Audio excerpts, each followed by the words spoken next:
Почитувани гледачи, добро вечер.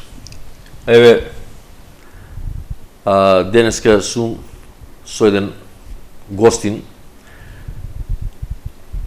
една голема личност, спортска. Впрочем, со него имавме исто една емисија пред 14 месеци. Меѓутоа го искористив неговото доваѓање од Канада, повторно да поразговараме на некоја тема, бидејќи сега е во соло овде кај мене во студиото. Тоа е господинот Ристо Таков, основоположникот на македонското борење, и мислам дека ќе успеам да го задржам вашето внимание, бидејќи тоа е со секој негово доваѓање еден посебен извор на нови и нови податоци, што мислам посебно љубителите на борењето ќе можат да ги користат во своите пишувања или во она за што тие се определиле. Ристо, ти посакувам добре дојде. Еве во студиото, знаеш дека пред 14 месеци заедно со Јордан Ѓорѓиев Апашот, твојот баџанак, ја правивме емисијата горе на Браната градче. Сега реши во студиото дака тет-а-тет малку да поразговараме. Благодарам. Емисијата минатата година најдена добар одзив, беше на 4 пати репризирана, што значи дека љубителите на спортот, односно на борењето, ги сакат овие податоци вие што ги кажувате. Денеска не би се навркел на твојот животен пат во оние странски екипи што ги имате, него би се задржал на она што мене ми интересира, а во минатата емисија него бевме прочештале, така да кажам. Најпрво сакам да те прашам од каде Ристо се определи од многуте спортови токму за борењето? Доста интересно е прашањето. Ја мислам дека би било важно за Македонија да се знае како јас, како млад човек, дојдов до борењето. Кога сум се родил, мислам во самото раѓање, во тој исти месец, татко ми беше служил во грчката армија и се држало државно првенство на Грција во борење, и татко ми ги победува сите и станува првак на десетобој во Грција, на скок во далечина, скок во висина, и на крајот било како кулминација борењето. И татко ми тогаш освоја златна медалја во десетобој и во борењето златна медалја. Како дете, кога ја порасав малце, почнав да бркам по фјоќите на татко ми и мајка ми, ја најдев една медалја, и како дете сално се ја ставав на вратот и прашував мајка ми, татко ми, од каде ва медалја, како дошло до неја? И тогаш ми кажа дека ово што ви го кажав, како татко ми става првак. И тогаш во мене нешто како да порасне, да се врежа во душата. Минеа долги години, стана 15 годишен дечко, се занимава со гимнастика, се занимава со други спортови. Гимнастика вртејќи се навратило, паднав и се искрчев уште како дете, овие двете први запчиња, што се вика како 15 годишно дете. И наставив да се откажав, не се откажав од гимнастика скроз, али почнав да тренирам дигање на тегови.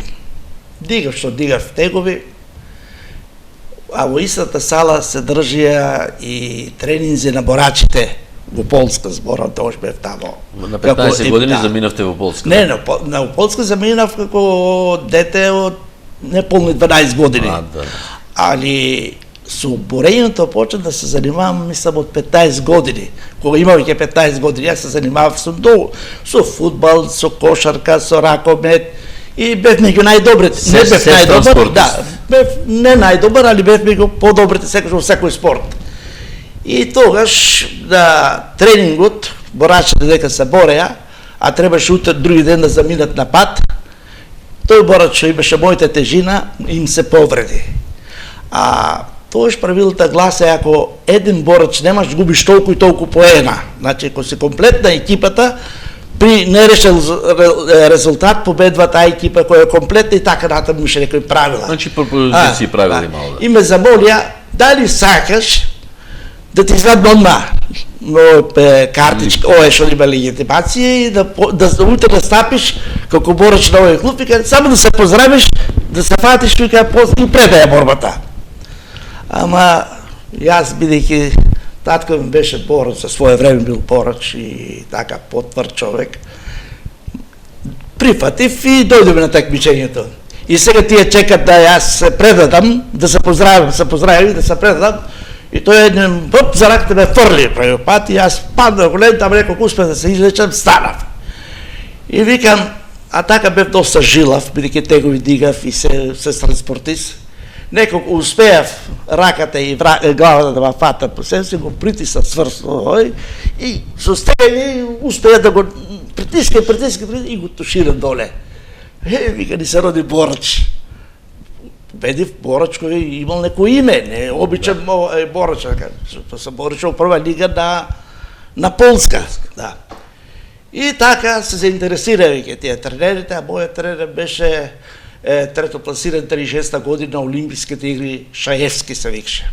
Третопласиран на Олимписките игри и доста работи научив од него, доста убави така тајни, како што на Гаспаров, Ботвиник успеал да му каже, знаеш така, кога некој ти каже кој со од класа човек, многу лесно можеш напред да напредуваш, а ако ти каже некој се нешто погрешно, тој уште тогаш ми исправи неколку убави работи и почна со борењето. По неполно година и пол, стана на 16 години стана младински првак Полска? на околијата Щечин со околу 2-3 милиона околија беше, а 3-4 месеци покасно истата година, 55-та година, станав младински првак на Полска. Значи, јако сум се родил. Да, точно, Славче, значи толку години може да видите кога сум почел со борењето. И во цела таа историја, да речем што ви ја кажувам, се случи дека 56-та година моите родители кои полни 7 години, тие знаеат за мене дали сум жив, ни ја не знаев за ни дали сум жив. Преко Црвениот крст успееме да направиме контакт и дојдов во Македонија, значи во Југославија тогаш. Да, дојдовме. А моите родители живееја во Облешево. Имавте 2 сестри, така? Да, 2 сестри, имам јас 4 сестри, али 2 сестри беа родени во Облешево, бидејќи јас како детски емигрант во Полска, тие не знаеја дали сум ја жив и како да сакаат да надокнадат братот изгубеното, и така се роди уште 2 мои сестрички, една е Илинга се викаше, другата Рисе, така значи со факултет се сега така натаму, постари од мене, мислам помлади од мене, полни 18 години, може да мислите колку разлика да се тоа. И така дојде во Македонија и се смести во Облешево.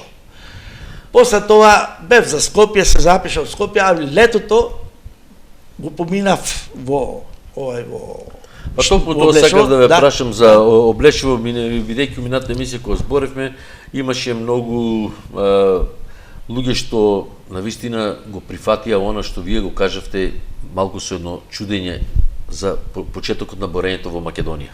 Повелите? Мислам, ова доста така интересно прашање, затоа што многу зборувате, тама се формирало борењето, нама се формирало. А ние направивме, ја почнав така во селото, младите, да се борам со младите, победиго, едно победиго, другиот, и се договориме со еден инженер, Живко по името Миша Презимето, веќе и не го памтам, ај вика да направиме на секција по борење. И така ние организираме, повикаме дечиња од целото, така тие што се повредни, по-јаки, имаше и помлади од мене, имаше и постари од мене, дури имаше и до 20 години, и почнеме така да правиме на секција и секоја вечер се излегваме кога се враќа од полето или било како летно време.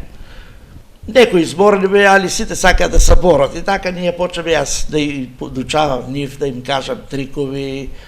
Така да направиме првата секција во Македонија. Воопшто до тоа време не постоела некоја секција која би го карактеризирала модерното борење. Може во Македонија да имало пелеванско борење од праја историја и така натаму, али модерното борење така да... Значи, модерното борење во Македонија почнува токму од Облешево. Ја мислам дека точно така би можело да се каже, затоа што ипак таа беше прва секција, може не била некоја официјална секција, али кој веќе доаѓа на тренинг, организиран тренинг, веќе не си направиме тренинг, се загреваме пред борењето, па почнав јас да му демонстрирам захвати, трикови, што веќе така полека се заинтересира, па многу деца од тие, некој дојде во Штип, после кога јас веќе дефинитивно организирав школа во Ванчо, секција уште една во Ванчо преќе во Штип, после организираме, се префрлиме во Партизан, од Партизан го организираме Балканец. Името Балканец го дадем по друштвото кој во управата дојдоа како секретари Борче Зејтеников, Лупчо Кадивков, на председател на градот татко, мислам братот. И така постепено ние имаше еден доктор секше Константин Јанев, го замолив да ни биде председател, па формираме подсојуз во Штип. И тој подсојуз имаше задача да постепено формираме секции. Покушав во Блешова, али ради неколку тежните околности, тогаш беше патот многу лош, сала и немаше сето тоа.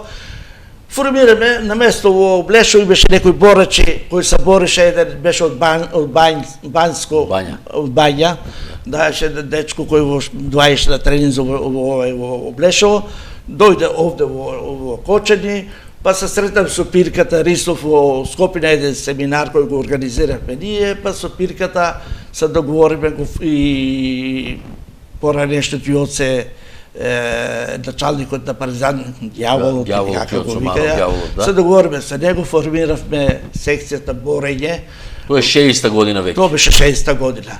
Али така да веќе прво се формира Балканец, па после Спартак, па после формиравме Радовиш, Извор, Партизан, па бидејќи јас малку бев и у младината така во Штип, некои си технички секретари и така натаму, па се запознав со Томе Пачов, а тој беше генерален секретар на Штипска младина, тоа време така одеше по партиска линија, и формираме клубот во Струмица, како што минатиот пат да не се опуштаме па во истите да и повтараме работи.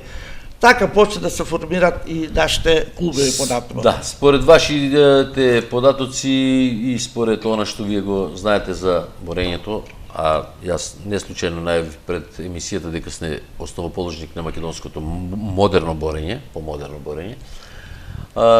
Кога се одржа првата, дали се сеќавате првата лига кога се одржа? Па првата лига, и кои екипи се беа, сигурно. Првата лига во Македонија почна, уствари првото првенство кој учествуваше Македонија како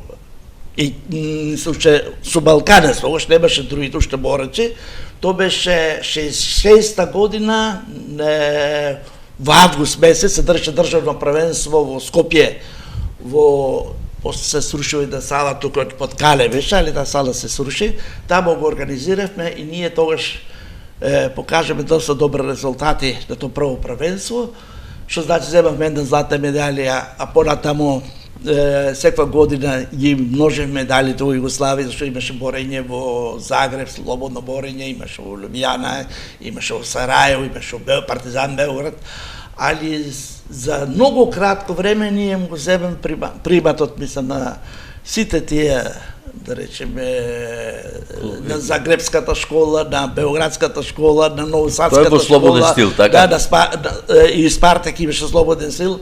Постепено и го приземем местото и така да станаме многу популарни за кратко време. И добивме едно писмо од Спартак Суботица да дојдат, да не само се бориме слободен стил, него и да направиме паралелно со слободен стил да тренираме и грчко-римски стил. И тоа беше еден така голем тренер и стручњак југословенски, тоа што се Вуин. Името му беше, презимето малку и него памтам, сите го знае под Вуин, голем така човек, не многу висок, али беше многу силен. И организиравме да се бориме во 16 категории. 16 категории, што значи да имаме, тогаш беа 8 категории во слободен стил и грчко-римски стил. И доаѓа воин и неговите тамо, викат, сакаме, вика, да ја покажеме како се бори, прво се изборме слободни се и победивме на 0, значи тоа беше број. Сега, вика, сега ние, вика, малко сме тука по-препотентни, по-арогантни, по-добро испремани, сакаме, покрето што добро веќе владеете со слободни стил, сакаме малко и грчко-римски стил да ја покажеме. Ние нормално прифативме, зашто се што е ново, се е се корисно. што ново и викам убаво сега да почнеме и грчко-римски да тренираме, али ја не бев првак во слободен стил на Полска, бев во грчко-римски стил, тие тата и на нас знаеја тие, мислам, со тата и не беше никој запознат дека јас добро го владеев грчко-римски стил и истовремено потајно ги тренирав и слободен стил и грчко-римски стил борачите. И сега одржува тие предавања како во, значи Спартак првак на Југославија или така. И почнува борењето. Во првата категорија се борише Симеон Шутев. Симеон Шутев многу јако дечко, многу спремно, многу тренираше, беше добар гимнастичар и сето победува. Во втората борба се борише Добре Маринков, познат борач, мисля така, со олимпиец, да. И на 57 кила Добре Маринков победи, тоа што беше 52, 57, 62 и така натаму беа категориите.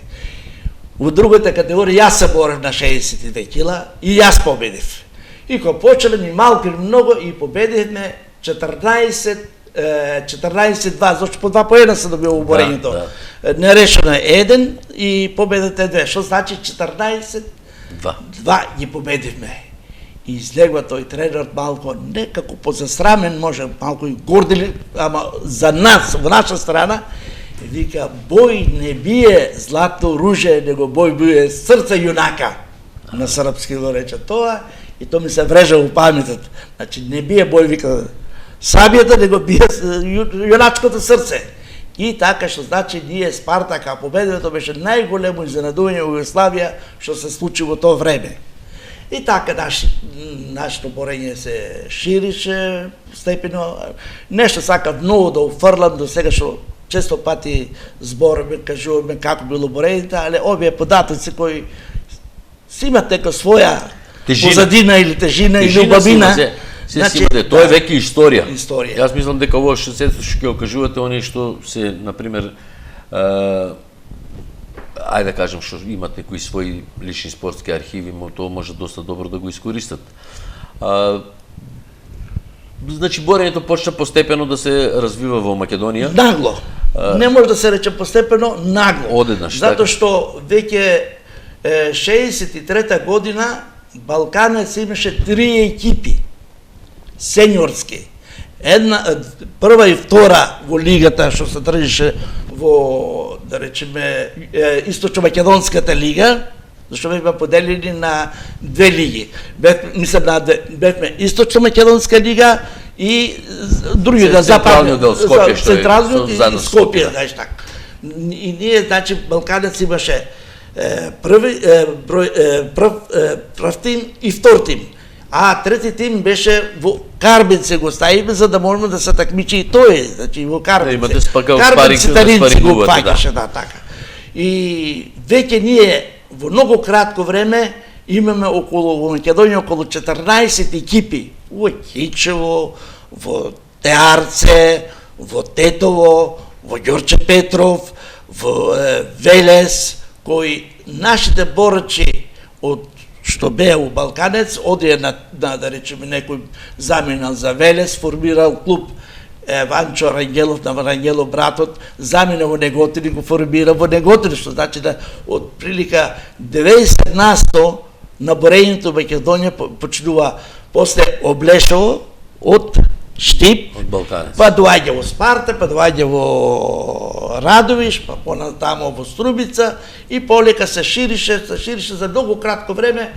Веќе ние имавме на едно првенство по 60, 70, 80 до 100 борачи, што денеска тоа ни приближно го нема тоа. Наместо ние сега да направиме еден силен скок напред и кога веќе почнеме да освојуваме медали, прво дојде време кога во Југославија беа апсолутни прваци во слободен стил и почна наши полно борачи и од Спартак имаше добри како Живко Николовски, па имаше тука беше од Кочани, кој се борише за Вараждин. За Вараждин. Имаше од Штип Тони Божиновски, од Штип се бореше за металец, ми се чини, и Вараждин, Загреб. И така, зашто наши полни борачи, веќе, некои војници беа во Загреб, некои студенти беа во Белград, почнеме да се шириме и да се слуша името за нашето борење. Господин Таков, вие во вашиот животен пат долги години поминавте како борач. Реков ќе ги оставиме екипите што беа од страна. Не сакаме да се навраќаме тоа, бидејќи ако ги броеме ќе ни пропадне цела емисија. И нема крај. Да, ќе нема крај каде се сте работеле. Меѓутоа се врзуваат некои податоци за вашето време како тренер. Имате извадено доста добри борачи. Борачи што беа гордоста на Македонија и што беа, како да кажам, едноставно жнеа медали каде и да се појавеа. Со кои се имате така вие работено и големи спортски имиња и кои ги вие имате создадено? Тука јас сега пред емисијата сакав, рековте дека немате многу слики од она вашето време, јас 2 слики ви поклонив, ви подарив 2 слики. Таа слика доволно зборува, потоа нашата камера ќе ја зумира да ја видат нашите гледачи, а сакам да ја прокоментирате. Па, први наши поквалитетни така борчи што успеа Балканец, Спартак и другите клубови да изфрлат, во кои директно бев јас подржувач или под моја контрола се тренирате, беа Димитар Светанов во Бугарија зема златна медалја на еден голем турнир бугарски, Добре Маринко кој зема златна медалја, а во истина Крџали од Бугарија златна медалја, Нове Јачев. Тие турнири беа едно мало европско првенство. Па тие беа јаки турнири, па се во моментот зборам за младинци, бидејќи во тоа време нашата уште беше млада екипа. Нашите борачи беа некаде измеѓу 15 и 18 години и учествуваме на еден голем турнир во Крџали во Бугарија, на кој турнир од 10 титули земеме 4 златни медали, земеме 3 бронзени и една сребрена медалја.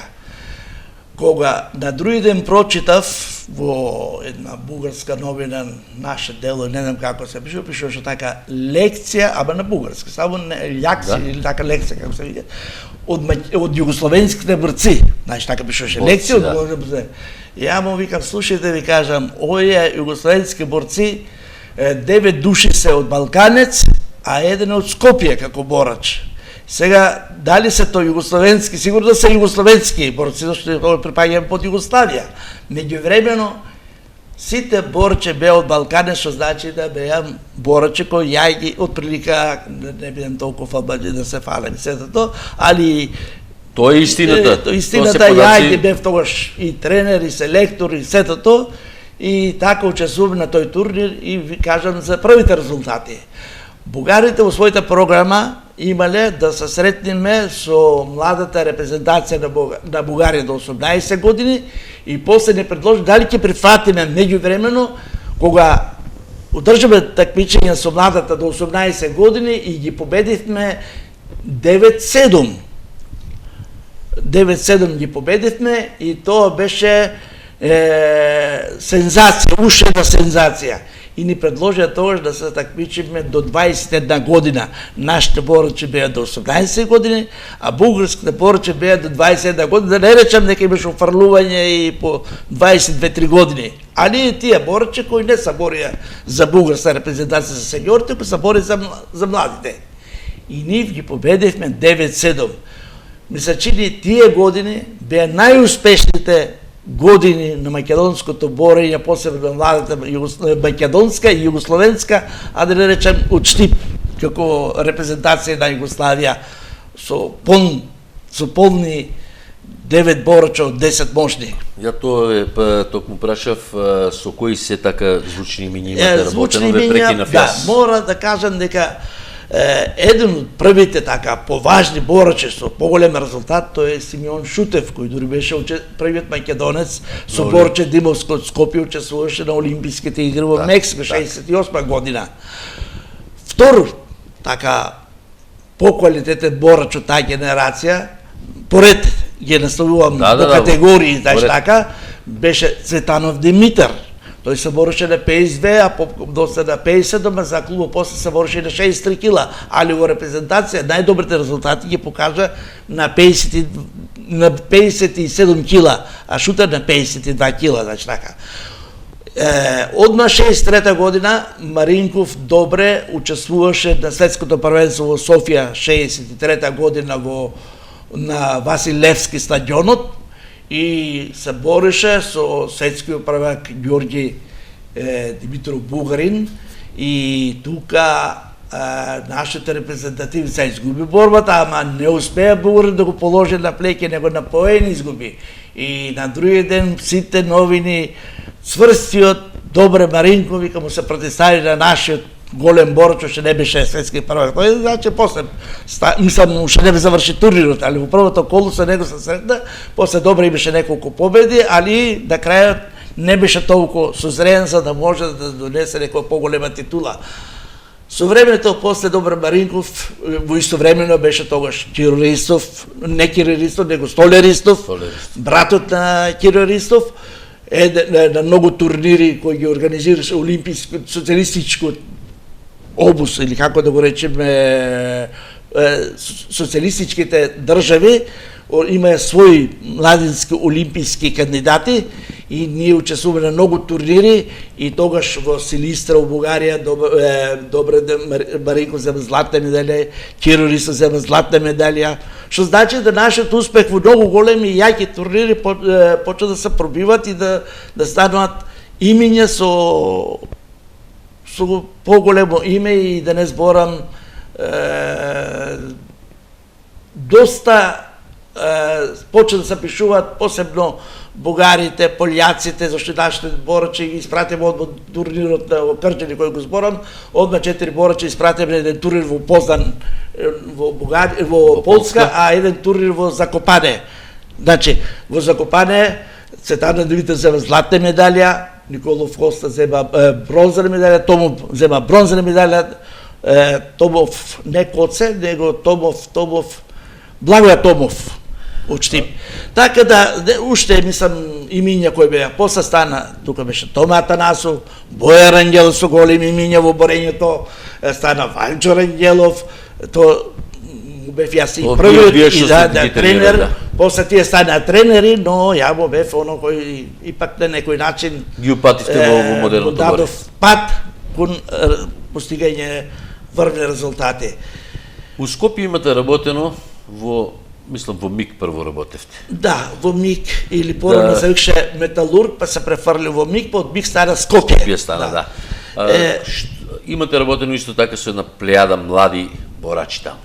Да, јас баш и тоа ќе го кажам се во моментот, јас им реков тогаш за 3 до 4 години Јаковој клуб моментално воопште тогаш се формира 61-62 година го формираме. Јас се јако тренирав во Балканец, али одев и таму држав така организирав предавања, семинари, и после стана професионален тренер на МИК, односно на Скопје, кој бев 18 години го тренирав Скопје.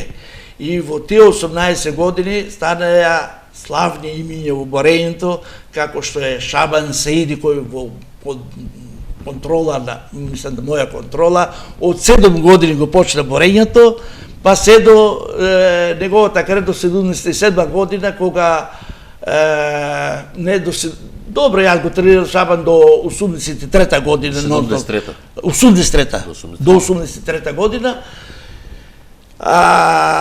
Така да, што се однесе до Шабан Тарстена, кој беше олимписки првак и втори Шабан имаше исто така медали од Олимпијадата, бронза и така и светски првак. Бајрам Чароли стана светски младински првак во Америка, значи од нашиот клуб кој исто така од пионерите станем беше комшија. ги собирав од комшиите, па и тренер на овој Сињање Ајруш кој го тренирав како пионер, мислам до младинец, сето веројатно сите тие со резултати, али ние направиме еден мислам покрај Шабан Сидију, Шабан Трстена, покрај Дарлев кај мене татко му го донесе од Костурино го донесе кај мене еден ден, како 14 годишно дете, вика дали сакаш да го тренира, да го земаш и да сакам од него, знам дека е талентиран, да го направи, мислам да татко се беше желба да стане голем борач. Ја го прифатив. Овој Дарлев го тренирав 7-8 години и по 7-8 години он стана балкански првак, стана со европско име, со светско име, четврти на светот, тушира светски првак во Минск 75-та година. Станем голем борач. После тоа он се префрли во Вардар, поради тоа што Вардар му даде услови, а ја едно време бев и тренер на Вардар, тоа мислам некој го знаат, некој не го знаат. Прво кога дојде во Скопје бев тренер на Вардар, па го формиравме МИК и така да борењето во Скопје беше доста јако, а посебно од сето тоа Скопје беше на прво место, после борачите од Скопје многу се префрлија во Лирија, стана и Лирија клуб и тоа малку така... Да, тоа се веќе метастази се пушта, да, секи се... Беше Бајрам Шајб, борач од посебен калибар кој на многу меѓународни турнири освојуваше медали и така натаму. Беше го спомнав Чароли Бајрам, Шабан Сидију, Шабан Трстена, Момед Дарлев, Борче Димовски, кој беше трет на светското првенство, на студентското светско првенство. И пак тоа се резултати, значи за Македонија, за една земја од 2 милиона, а ние представуваме Југославија. Да, може... Според вас, бидејќи тогаш паралелно со слободниот стил работевте и грчко-римски стил. Јас, вака чисто за, сигурно за моја информација и за информација на моите ценети гледачи, во Југославија, каде беше најмногу развиено борењето? Бидејќи не беше зафатено многу по Босна, по Црна Гора, по овие клубови, меѓутоа, освен дали се слагате дека Хрватска? Да, пред ние, мислам така да се појавиме, односно Македонија, слободен стил беше центар Загреб. Селектор на репрезентација во тоа време беше Иван Ѓерек. И ние како селектор на репрезентација на Југославија сакаме да видиме до тоа време. Ја лично бев многу заинтересиран да дознам какви капацитети има нашиот селектор на Југославија во борење слободен стил и го поканаме Иван Ѓерек да дојде во Штип да ни држи семинари. Човекот беше джентелмен, фер, ни покаже многу работи, од кои јас многу од тие работи ги знаев, а имаше секогаш од кого нешто да научам. И јас научив доста работи од него, бидејќи по контакт тие 7-10 дена кои беше во Штип, повеќе бевме заедно, така разговараме, размислувавме и сето тоа. После Иван Ѓерек поканивме ние во Македонија да ни дојде, имаше напишано една книга под председател на Светската федерација во борење Матура, маđарец, мислам унгарец, кој беше светски првак, да, не светско, беше светски првак за своје време и олимписки првак и сето, и Матура дојде у Македонија, јако имаше контузија на ногата или ногата во самото борење, малку подкривнуваше и тоа доста подкривнуваше, но човек ќе ги стегна забите и ни одржа многу убав семинар 10 дена во Македонија и од Матура научиме доста работи. После Матура, ја малку се обрнам и од каде како идело нашето борење. После Матура во Македонија дојде Ковач, па унгарски сегашен селектор. Матура беше поранешен селектор на Унгарија. И тој дојде во Дојран и водеше нашата репрезентација како 61 година, 62 година во Атина, мислам го земаме со нас заедно. Ја бев тренер, али он беше како странски, знаеш, така учествуваме, не покажуваме кој како резултат на таа Балканијада, зашто дојде до малку промена на стилот, што значи тој негов стил понатамо оно се влезе во тоа, али пред самата Балканијада дојде малку до збаркување меѓу триковите да речеме кој од мене бе браќа ги учи и триковите кој каже кој малку се во моментот кога треба да се бори човек малку се позаборави дали беше така или онака беше. Така да во момент не покажеме кој за какви резултати на Балканијата во Атина, али затоа после со времето многу работи ги анализираме и направиме убав стил на борење, значи изфрлиме што е добро, што е што е доброто, го тврлиме што не ни чинише на наша страна и на крајот така поголем стручник што дојде во Македонија, после него беше со Сакара од Јапонија. Тој дојде во Белград, нашата репрезентација кој бевме дупло македонци, мислам од Македонија борачи и тој не дојде лично во Македонија, него одржа тамо тој семинар и доста работи така обновивме. После Сахара во Македонија дојде 65-та година Дјакин, Александар Дјакин, селектор на советската репрезентација во борење Дјакин Александар. Со него бев право во Будва. Во Будва бевме тамо на Корчула. Од таму ги имам припремите во еден таму имаше замок уште за време Дража Михайлович кој ги чуваше војската, ние во тие таму направивме као сала за Си имаше сали, си имаше сето тоа, али искористиме тие простори и донесеме доста борачи од цела Југославија, таму може стотина борачи, Дјакин држеше предавање. После тоа Дјакин дојде во Скопје, држеше со нашата репрезентација во Скопје, во Сарај, на припремевме едно известно време, меѓу кој на кој семинар и Прочењо кочански борач, може да речам и тренер, и судија, а за мене може и најдобар тренер во сите времења, Јордан Ѓурѓиев. Јоцо Апашо, вашиот баџанак. Да, заедно бевме во Бадија на Корчула, на тој семинар, и ја мислам за Апашот, или за Јоца Апашот, или Јоце Ѓурѓиев, кој на мене ми баџанак, сега да не рече некој, ето, мој баџанак па го форсира. Тој вистината, ние тие работи не треба да правиме вистината молчат и боговето, нели? Тоа не случајно кажано. За мене многу добар судија, меѓународен прв судија од Кочани што излезе со Павле Серафимов и другите така, знаеш, со Боро Наков и тие. Таа беше генерација за не за подценување, беше голема генерација, али дојдоа многу јаки столбови во нашата репрезентација со гнили постолија, што викат, со гнили темели, јаки столбови, јаки темели, али со јаки столбови, али со гнили темели. Значи, не почнат да кастрат се што нем се свиѓа, не може да претрпате, речеме, некој талент, супер талент, нешто се отпушти некој зборче, некој одма се свети, одма го изфрли од репрезентација. Со други зборови да кажам, тоа би малку ми личи како да имаш едно здраво дрво, со убави гранки, со јаки корени, зелена темелина да го гледаш, и одеде дошал некој се кој, тама да не броиме по имиња, тап, едната гранка не му се свија, скинија. Другата гранка, третата гранка, на крајот го стави дрвото право без гранки.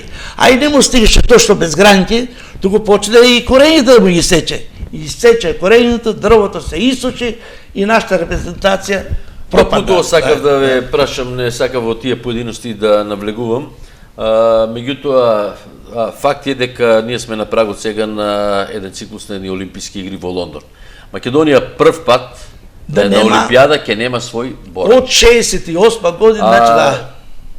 Освен тоа што го кажавте вие, пример кажавте некој со исушувањето на дрвото, значи борењето кај нас веќе почнува да стагнира, а ние сме познати биле како без да идеме напред, наместо сега да видиме светска сила. Има репрезентации што не се ни сонувале за борење, веќе освајат олимписки медали и на светски и на европски првенства, а ние тапкаме не во место, него одеме во еден регрес, се враќаме назад. Како го вие толкувате токму податокот еве Македонија од прв пат кажете од 68 година, значи од Олимпијата на 68 година, тоа е еден многу долг период да нема борач што ќе ја представува нашата држава. Мислам, како да го објаснам тоа. Не, сега да не излезе, па уште ќе повторам, фалење, али за да направиш силна репрезентација, земајте во ракомет, земајте во кошарка, тренер треба да живее 365 дена со ракоментарите, со кошаркарите, со спортистите. Со оние што се тренира, да. Да им помага во нивните фамилиарни проблеми, да му излегува во пресред, да им види, да му помогне, да разговара да му даде идеи во животот, да ги поддржува треба. А кај нас што се случаваше, а некој го спомне моето име, тогашниот селектор, да не се опуште по имиња, мислам, и да не влегувам во тие работи, малку ќе каже, не ми беше тој тренер кој ме учи, јас што сум? Ти си, ама ти не си ме направил мене борач, за да стане борач, треба некој да работи со тебе 7, 8, 9, 10 и 12, дури 15 години, за да станеш на вистина како што треба. А сега ти дошол си и сега водиш јака репрезентација, кој, например, еден Шабан сиди пред една шала, вика, за мене, мислам, вика, не треба кој знае каков тренер да биде, неуспорно, вика, треба тренерот да спири сето тоа, али и да застане во тоа време кога бев звезда во светот, и да застане, вика, синот на тренерот кој има 11 години, ја пак ја донесам медалјата. Може немаше да донесе златната медалја, али бронзата немаше да ми избега. Што значи дека веќе он е спремен за тоа. А некој кој со тоа стане и на векот и не знам што, други трети, мислам, малку тие луѓе требаше малку да помислат и малку на позадината. Дали тоа е причината, еве, сега во ова време, сега сме 2012 година, токму тие времења што са причина за стагнирањето на борењето? Ако сакате реален да бидам, јас ќе ви кажам зошто нашето борење пропадна. Прво, нашето борење пропадна, да речеме, затоа што парите кои беа наменети за тренинзи на борачите, за сали на борачите, за душици на борачите, за стипендии на борачите, за хранари на борачите. Некои си луѓе во тоа време, секој ден во ресторанче се собираја раководството, председатели, други, трети, репрезентации, частење, пиење, не знам што, други, трети, организирање, некој да го присвои на своја страна, свадби му организира со парите на борачите, други работи на месец да дадат тие пари. Значи наменски не се трошени парите? Не се трошени наменски, па некој дури му ноше на председателот на Сојузот, кој беше цемент за правење виласи некаде, некои други работи. Добро, тоа не сакам да навлегувам у тоа, бидејќи немаме тврсти докази, меѓутоа јас реков дека емисијата ќе ја направиме исклучиво за борењето. Македонија, рековме, нема борачи, меѓутоа по тебе, по вас, како еден од врвните стручњаци, пак ќе повторам основоположник на македонското борење, модерно борење. Што треба Македонија да почне да се работи и на каков начин да се работи, за да се вратиме колку толку на тие патеки. Бидејќи ние во една Југославија, како дел од таа Југославија, нашите спортисти, рековме дека освојуваа многу медали во борење. Имаше многу медали во бокс. Меѓутоа сето тоа секако некако како да одумира. Сега наместо ние да го покажеме си од свој квалитет и да бидат нашите спортисти најголеми амбасадори во светот, македонското име, значи да Македонија да биде представена преку тие личности, ние за жал немаме луѓе. Што треба да се направи по вас, еве, бидејќи вие ги следите сепак трендовете на новото борење, за да почне Македонија? Во една дискусија со Роже Колон, тоа време кога бевме ние, кога се раѓаше нашето борење, беше председател на федерацијата, он беше у Македонија и виде неверојатен подем на нашето борење за многу кратко време. И вика, тоа е нација супер нација, талентирана нација и жално е заборење. И жално е дека ова нација да не се форсира државата, тоа што се мислеше да ја го стави на Белград, да не ја помогне ова 2 милионска, да речеме, република да создаде врвен спорт кој може да афирмира во целиот свет.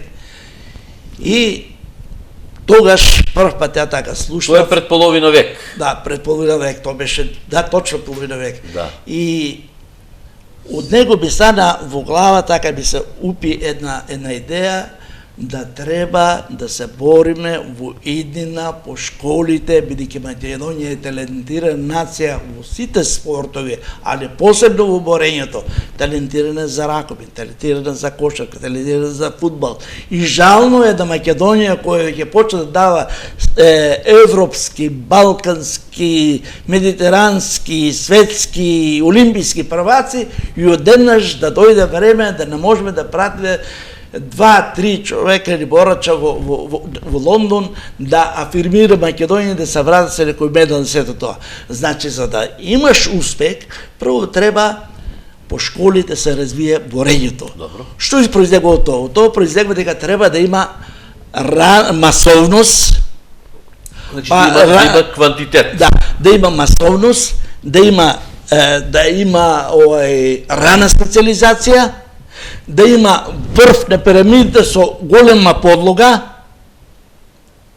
Значи, колку подлогата е, постолјата појако на една нација, толку е појака и државата и спортот. За да имаме добар спорт, треба да имаме масовност, треба да имаме рана специализација. И тогаш таа рана специализација, дали тој во борењето, дали тој во ракопет, дали тој во фудбал, дали сето се создава силна, цврста пирамида, кој ние, како јас што представувам така во себе си, со денешните услови кои се дават на спортистите, кои степењи сетло, ќе дојде време, некаде околу 25-та, 26-та, 27-та година, да Македонија пак ќе стане велесила во спортот, не како што е Америка и Русија и сето, али за земји до 15-20 милиона да видиме едно од најјаките земји воопшто во спортот.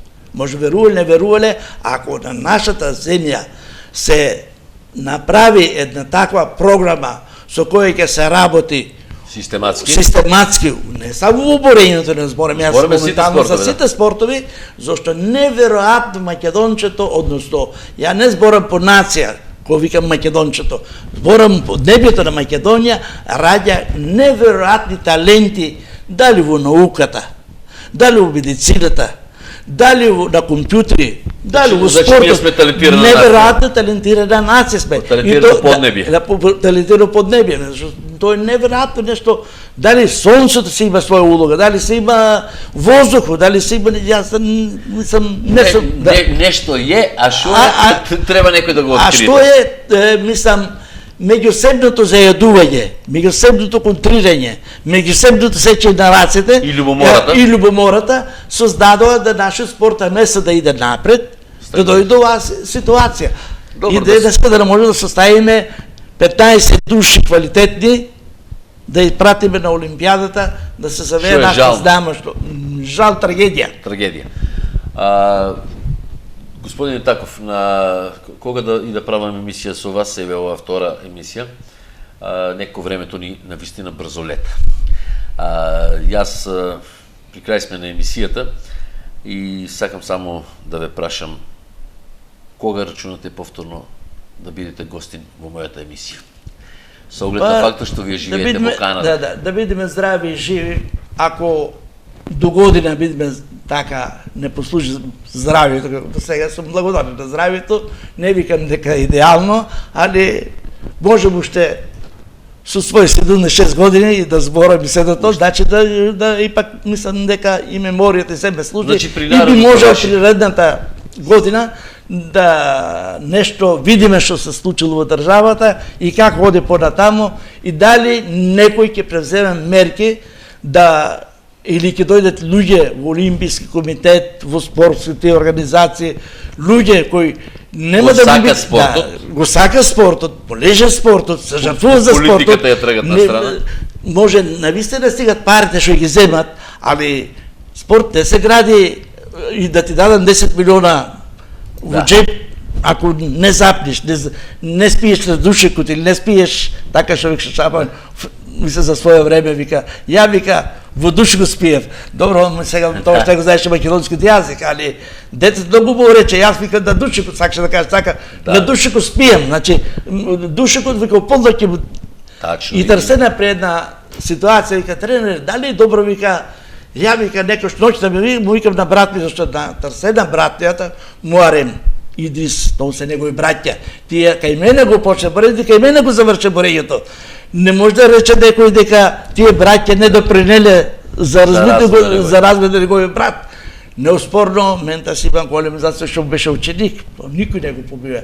Неоспорно, Шабан се иде дека Ментас му бил ученик, али ученик му беше и сега. Јас, истите тие луѓе беа за мојото отсутство од 20 и неколку години.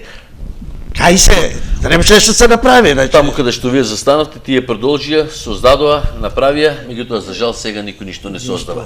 Тоа е. Аристо, јас еве на вистина на крај на емисијата сакам искрено да ти се заблагодарам што најде време во овој краток период што си во престојот во Кочани, бидејќи за ден-два заминуваш, се одазва на мојата покана.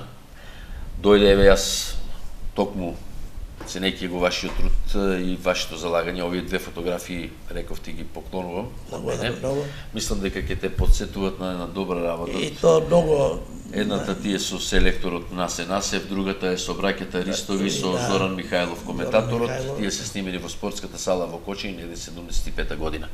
Ти благодарам за учеството на емисијата, ти посакувам добро здравје и со нови идеи и на нова тема да разговараме идната година, бидејќи минатата година го опфативме животниот пат, повеќе беше во странство, каде што го поминал Ристо Таков. Сега опфативме комплетно нешто за борењето. Дека дополнување. Да, јас се надевам дека ќе имаме некои идеи и повторно ќе разговараме. Јас многу се заблагодарувам на Славчо, а посебно на телевизијата Канал 8, а и сакам некој може малку така го засега не сакајќи, али мислам дека од една страна тоа го направи со добро намерна работа, дека и тие луѓе сега треба да разберат дека треба да послушат некој поискусен или постар човек, нека да го земат. Човек што има 50, повеќе од 60 години во спортот. Иждане, јас сум веќе во Македонија, поред доаѓам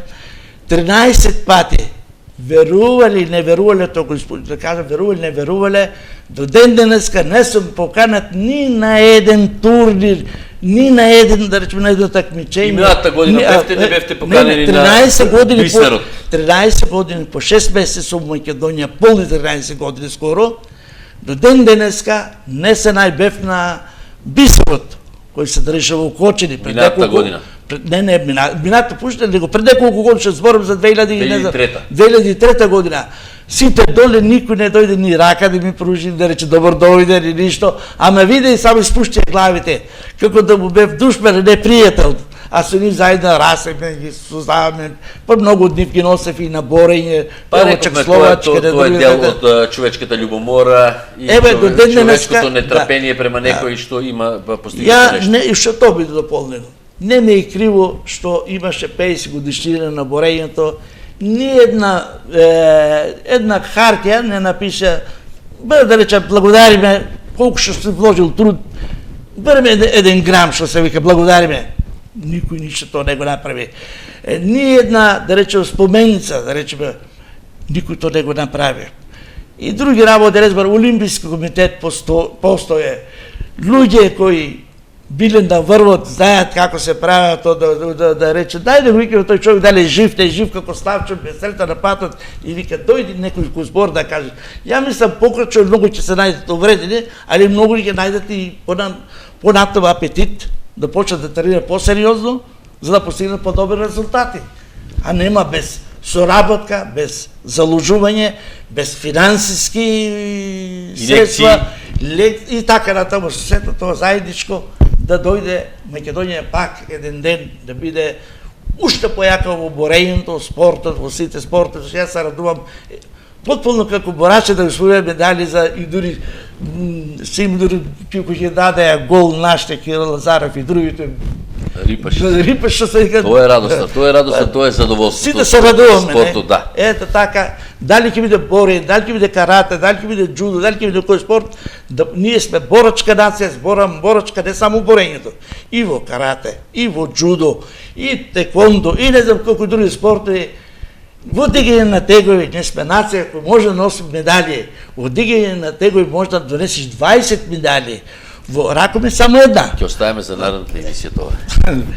Со драга волја, благодарам многу и ја мислам дека ќе оставиме за наредната емисија. И јас исто ви посакувам се најдобро. Почитувани мои, тоа беше вечерашниот мој гостин Ристо Таков. Уште еднаш ќе кажам, најавив на почетокот на емисијата, така ќе ја завршам, основоположникот на македонското модерно борење. Благодарам нему, ви благодарам и вас за вашето внимание. Ви посакувам добро здравје, пријатен викенд, да се справите убаво со овие летни горештини и повторно да закажам средба следниот петок во исто време со некој мој друг соговорник. А до видување и да сте ми живи и здрави.